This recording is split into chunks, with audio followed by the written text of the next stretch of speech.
ಸ್ವಾಮಿ ಕರಗಜ್ಜ ಓಂ ನಮ ಭಗವತೆ ವಾಸುದೇವಾಯ. ಪ್ರಸ್ತುತ ನಿಮ್ಮ ವ್ಯಕ್ತಿಯ ಮನಸ್ಸಿನಲ್ಲಿ ಏನು ಅಂತ ನಿಮ್ಮ ಬಗ್ಗೆ ಏನು ಅಂದ್ಕೊಳ್ತಾ ಇದ್ದಾರೆ ನೋಡುವ. ನಿಮ್ಮ ಹುಡುಗ ಇರ್ಬೋದು, ಹುಡುಗಿ ಇರ್ಬೋದು. ಪ್ರಾರ್ಥನೆ ಮಾಡಿ ನಿಮ್ಮ ವ್ಯಕ್ತಿಯನ್ನು ನೆನಪು ಮಾಡಿಕೊಂಡು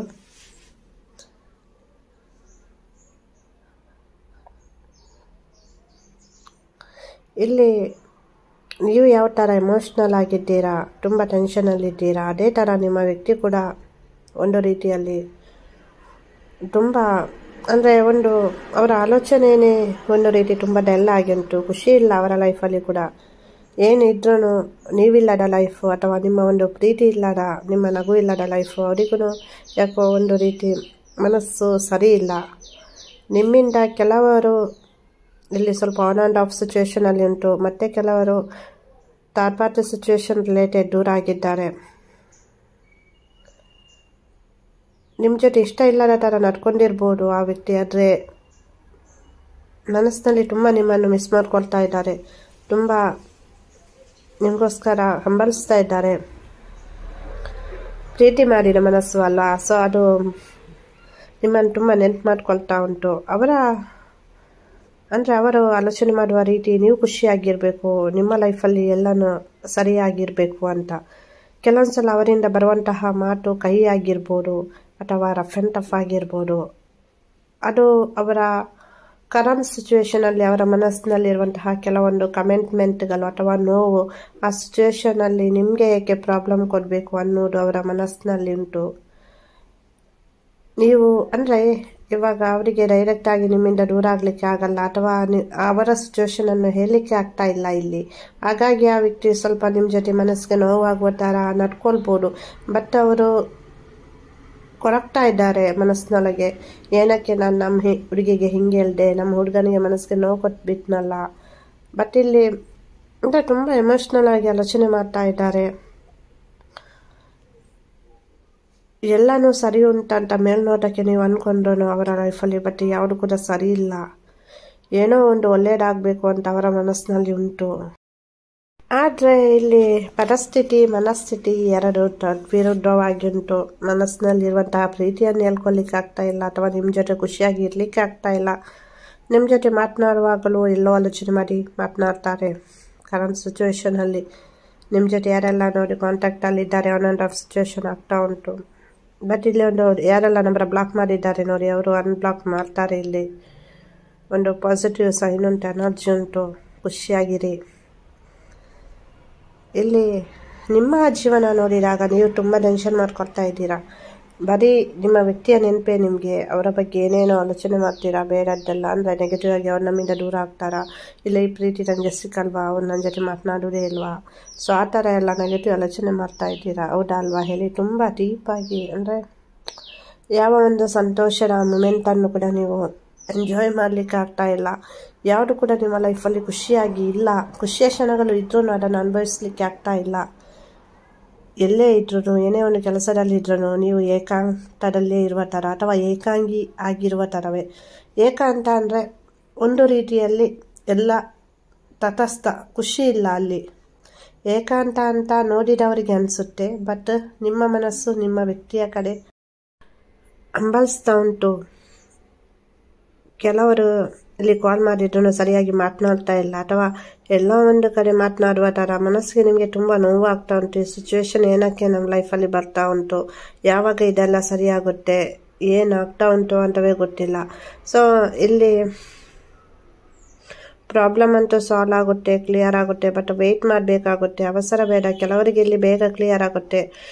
ಡಿಸಿಷನ್ ತಗೊಳ್ಳೋದು ಕೂಡ ಯಾವುದಾದ್ರೂ ಸ್ವಲ್ಪ ತಾಳ್ಮೆಯಿಂದ ಹರಿಬರಿಯಲ್ಲಿ ಬೇಡ ಈ ಟೈಮ್ನಲ್ಲಿ ಡಿಸಿಷನ್ ತಗೊಳ್ಳೋದು ಯಾವುದು ಕೂಡ ಅಂತ ಹೇಳ್ತಾ ಇದ್ದೇನೆ. ಇಲ್ಲಿ ನಿಮ್ಮ ವ್ಯಕ್ತಿ ನಿಮ್ಮನ್ನು ಕಳ್ಕೊಂಡು ಬೇರೆಯವರಿಗೆ ಅಂದರೆ ಬಿಟ್ಕೊಡ್ಲಿಕ್ಕೆ ಇಷ್ಟ ಇಲ್ಲ ಆ ವ್ಯಕ್ತಿಗೆ. ಹಾಗಾಗಿ ಇಲ್ಲಿ ಒಂದು ಹೊಸ ಬದಲಾವಣೆ, ಹೊಸ ಚೇಂಜಸ್ ಅಂತೂ ಬಂದೇ ಬರುತ್ತೆ. ಅಂದರೆ ಭಾವನೆಗಳಿಗೆ ತುಂಬ ವ್ಯಾಲ್ಯೂ ಕೊಡ್ತಾರೆ ನಿಮ್ಮ ವ್ಯಕ್ತಿ. ನಾಟಕ ಮಾಡುವಂತಹ ವ್ಯಕ್ತಿ ಅಲ್ಲ, ನಾಟಕ ಮಾಡಿ ಪ್ರೀತಿ ಮಾಡಿಲ್ಲ, ನಿಜವಾಗಿಯೂ ಮನಸಾರೆ ಪ್ರೀತಿ ಮಾಡಿದ್ದಾರೆ. ಏನೋ ಒಂದು ಕಷ್ಟ, ಕೆಲವೊಂದು ಕಮಿಟ್ಮೆಂಟ್ಗಳು, ಅಥವಾ ಕೆಲವೊಂದು ಕಾರ್ಮಿಕ್ ಲೆಸನ್, ಅಥವಾ ಲೈಫಲ್ಲಿ ನಾವೊಂದು ಕಲಿಬೇಕಿರುತ್ತೆ. ನಾವೇನೋ ಯಾವುದೋ ಫಾಸ್ಟ್ ಲೈಫಲ್ಲಿ ಏನೋ ಮಾಡಿರ್ತೇವೆ. ಸೊ ಅದನ್ನು ಇಲ್ಲಿ ಸರಿ ಮಾಡ್ಕೊಂಡು ಹೋಗಬೇಕಾಗುತ್ತೆ. ಸೊ ಅದೆಲ್ಲವೂ ಇರುತ್ತೆ. ಕೆಲವರದ್ದಿಲ್ಲಿ ಗ್ರಹಗತಿಗಳು ಕೂಡ ಅಷ್ಟು ಫೇವರೇಬಲ್ ಆಗಿಲ್ಲ. ಬಟ್ ಇಲ್ಲಿ ಒಂದು ಖುಷಿಯ ವಿಷಯ ಅಂದರೆ ಅವರು ರಿಟರ್ನ್ ಬರ್ತಾರೆ ಅಥವಾ ಈ ಒಂದು ಸಿಚುವೇಶನ್ ಇಂಪ್ರೂವ್ಮೆಂಟ್ ಆಗುತ್ತೆ, ಅದು ಕಾಣ್ತಾ ಉಂಟು. ಕಣ್ಣೀರು ಹಾಕಬೇಡಿ. ನಾನು ಹೆಣ್ಮಕ್ಳು ಇರ್ಬೋದು ಗಂಡು ಮಕ್ಳು ಇರ್ಬೋದು, ನಾನು ಹೇಳೋದು ಅಷ್ಟೇ.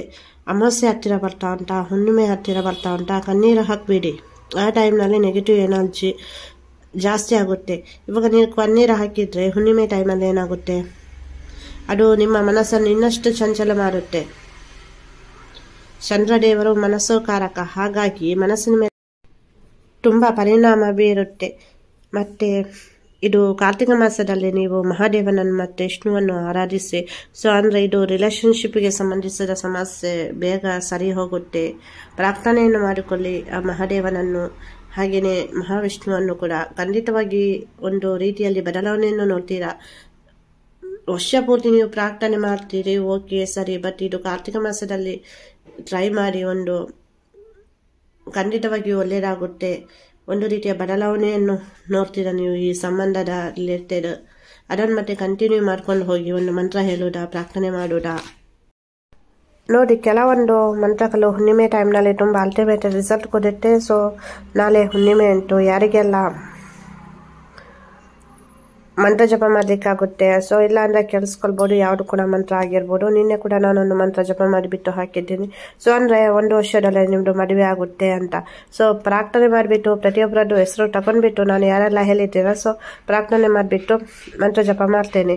ಏನಂದರೆ ನೀವು ಪಾಸಿಟಿವ್ ಆಗಿರಬೇಕು. ನೀವು ಕಣ್ಣೀರು ಹಾಕ್ತಾ ಇದ್ರೆ ಏನೋ ನಿಮ್ಮ ಸುತ್ತಮುತ್ತ ಎಲ್ಲ ಒಂದು ಕಡೆ ನೆಗೆಟಿವ್ ಎನರ್ಜಿ ಇರುತ್ತೆ. ನೀವು ಇಲ್ಲಿ ಕಣ್ಣೀರು ಹಾಕ್ತಾ ಇರ್ತೀರಾ, ಅಮಾವಾಸ್ಯೆ ಟೈಮ್ ಇರ್ಬೋದು, ಹುಣ್ಣಿಮೆ ಟೈಮ್ ಇರ್ಬೋದು, ಮನಸ್ಸನ್ನು ಹಾಳು ಮಾಡ್ಕೊಂಡಿರ್ತೀರಾ.